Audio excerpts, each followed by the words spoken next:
Just give me a moment. Okay, so these are the different phases of a map execution. So first thing is, like in a map phase, what happens is it reads the data from the HDFS. It's very important. Okay, MapReduce expects the data is present in the HDFS.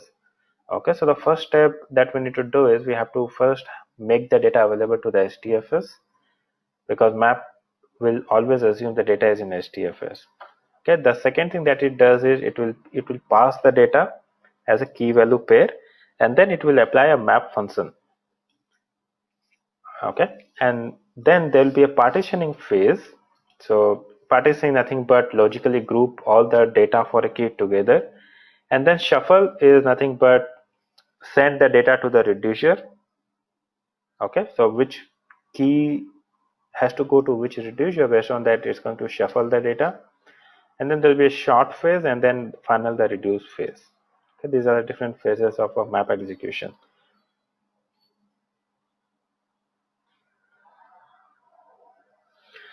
Okay, so the same thing is shown with two. If I have two nodes, okay, so I have some file, both the nodes are having some file.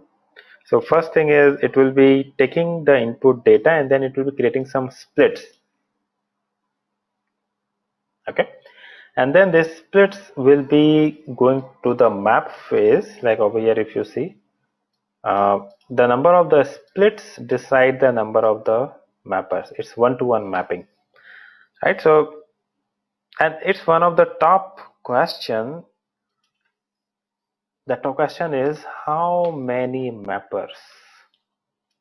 Okay, and it's one of the, I would say it's one of the question which is asked quite very frequently, right? And then the answer is number of the mapper is equal to number of input splits. It's not, it's nearly equal to the number of the blocks, but there's a concept of input split, which we'll see what is that. But to answer the question, if you see, there is a one-to-one mapping. Okay, if I have three input splits, I will be having three mappers. And in both the cases, if I have three input splits, I will be having three mappers. One-to-one relation between a split and a mapper. And then what will happen? The output of the mapper will go through a partitioner, the data will be sorted, and finally it will go to a reducer, and we'll be getting the final output. So there are two types of the questions which usually the people get that doubt. So how many output files, okay, and how many number of the mappers.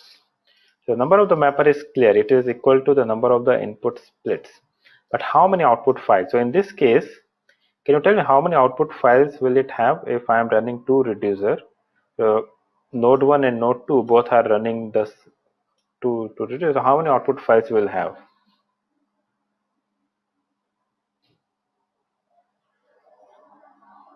One of each node.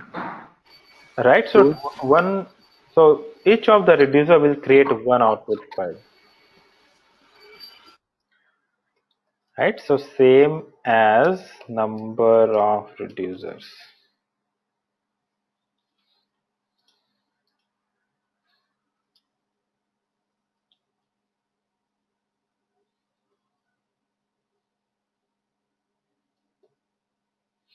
Okay.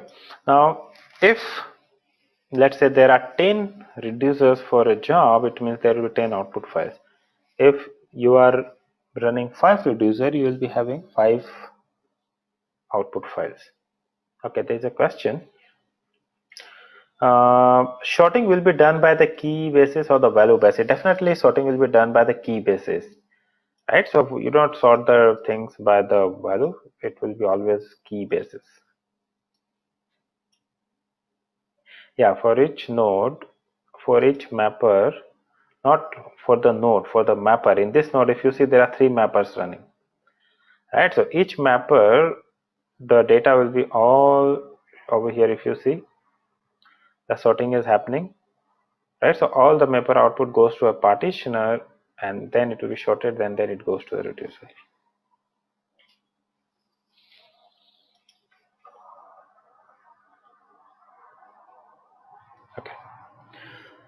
So let me show you some more examples of the pictorial representation.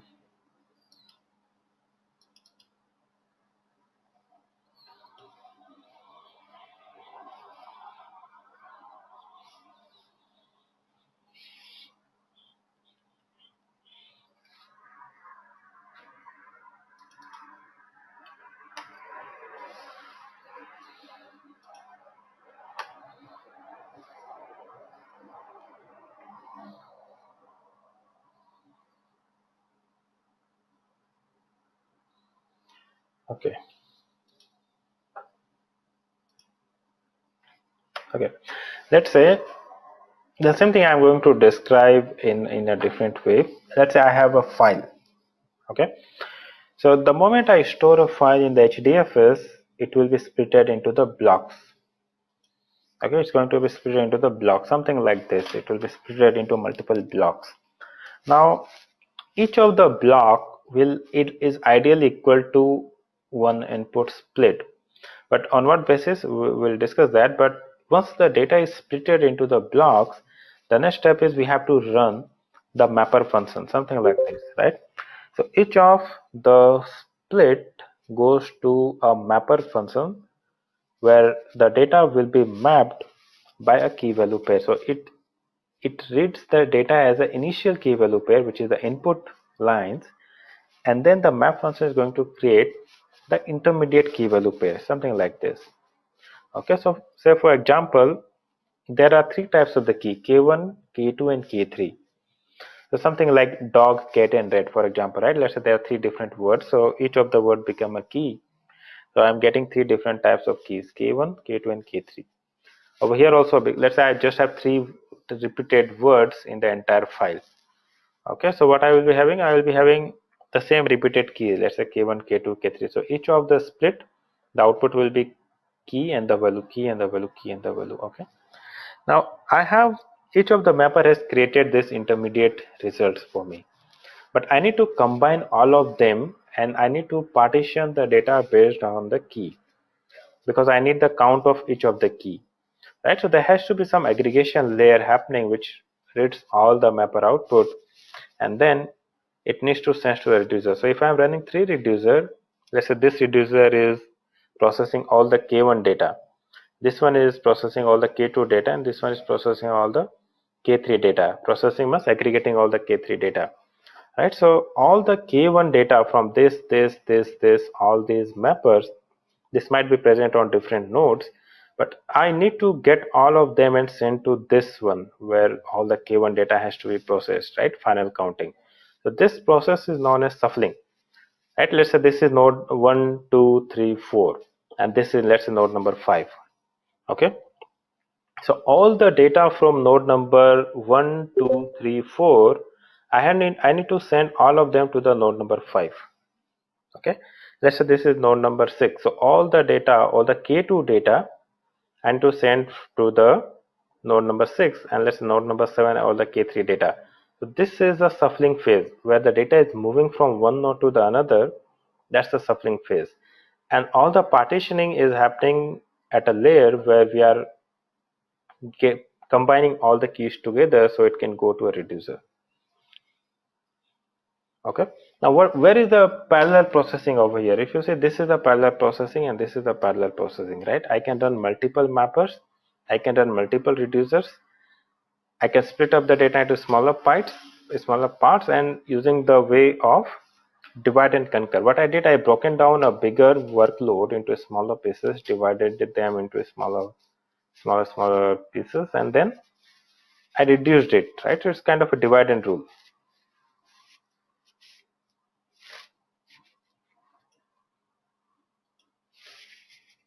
Okay. Right, so aggregation will happen based on keys, right? So, for example, if the dog has the same key, will the dog from the another node will have the same key? Then how come it is joined together based on what value? Now, dog itself is a key. Okay. See, Okay. we are making the word dog itself as the key. That's why all the dogs is ideally the same key. So all of them will come together. got a question. Let me answer that. Is dog a key? Then what will be the value? Right. So Vahid, if dog is the key, then the value is nothing but what we have decided, right? So over here we decided to use 1 as the value. See, in this example, we decided each of the word is my key and the value is 1. Right. So this is the key and this is the 1. Similarly, dog is the key and value is 1, right? So what has to be key and what should be my value? A programmer has to decide in the mapping logic. And why I'm taking everything as 1, because I need to count all of them together, right? So if all of this 1 I add up, it will tell me how many words are there of the dog. So that's the main purpose.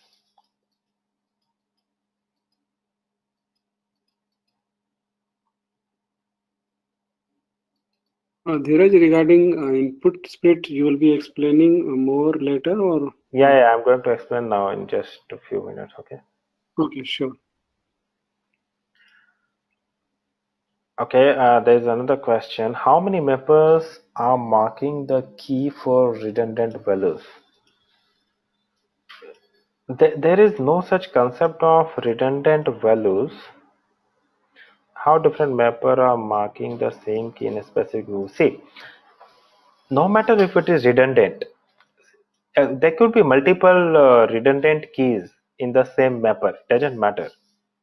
Okay, like I gave the example, right? If I have dog and dog, so that's fine. You can have duplicate keys in the mapper output. So if you allow duplicate keys, which is definitely allowed, so you don't have to bother about whether it is duplicate or and all, right? It allows duplicate keys. Okay.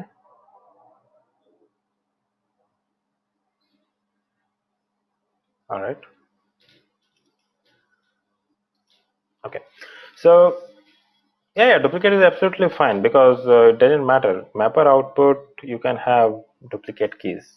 Absolutely fine. No problem at all.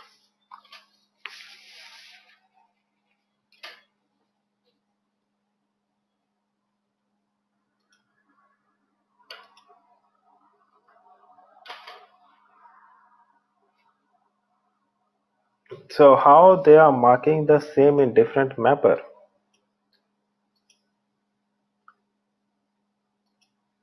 Okay, so if I understood your problem, you are saying how different mappers are marking the same key. Is that your question? Okay, so if okay, so okay, now each of the mapper is marking their own key.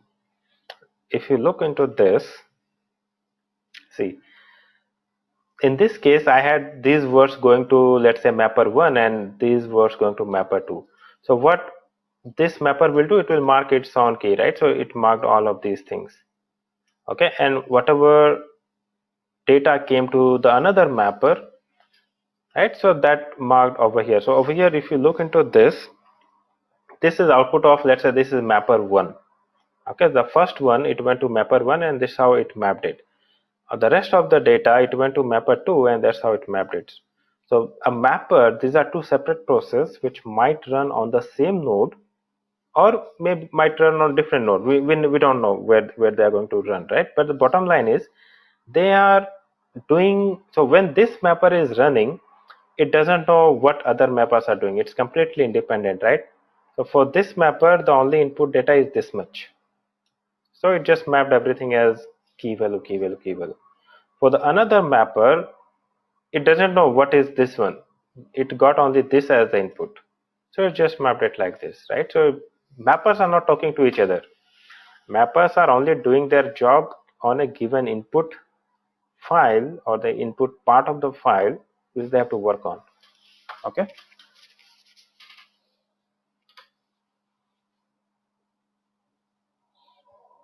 All right. So once this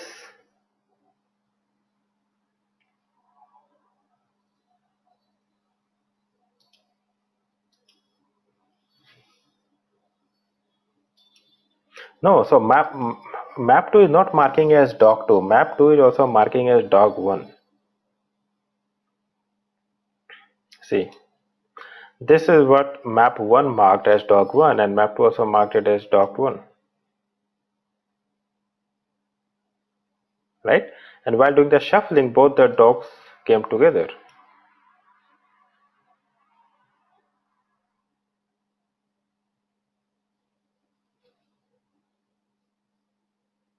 Okay, they are saying why they are marking the same value, because if you don't mark it, then how you will get the final sum at the end? Your intention is you want to find all the words together, right? So unless and until you mark them together, unless you mark one over here and one over here, at the end you need to aggregate the values, right? So this one and this one has to be added up to get the 2 as the output, right? So that's what they are marking. So all the mapper has to mark.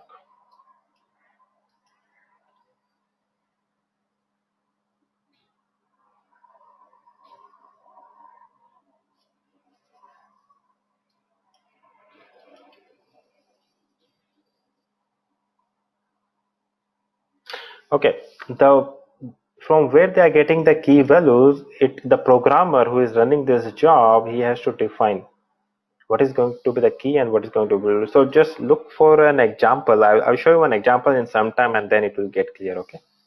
Like how they are getting and all, it's all part of the program that we are going to see now. All right, so let's quickly go on to the input split.